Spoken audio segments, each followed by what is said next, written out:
चिमूर तालुक्यातील भिसी येथून जात असताना मद्यधुंद अवस्थेत दुचाकी चालवणाऱ्या पती पत्नीच्या निष्काळजीपणामुळे 2 महिन्यांचे बाळ आईच्या कुशीतून रस्त्यावर पडले। ही गंभीर घटना बुधवारी रात्री घडली। सुदैवाने भिसी पोलिसांच्या तत्परतेमुळे बाळाचा जीव वाचला। फुलचंद राऊत व मीरा राऊत हे पती पत्नी मद्यधुंद अवस्थेत दुचाकीवरून प्रवास करत होते। त्यांच्या कुशीत असलेले 2 महिन्यांचे बाळ चालत्या रस्त्यावर पडल्याचे त्यांना भानही राहिले नाही।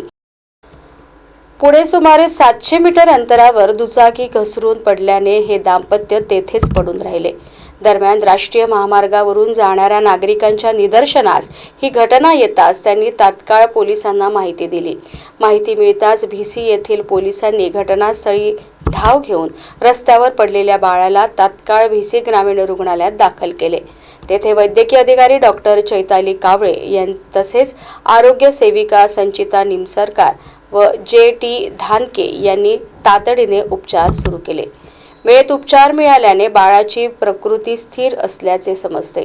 मद्यधुंद अवस्थेत दुचाकी चालवून लहान बाळासह प्रवास करणे हा गंभीर निष्काळजीपणा असल्याचे पोलिसांचे म्हणणे आहे। भिसी पोलिसांच्या कार्यतत्परतेमुळे बाळाचा जीव वाचला आहे।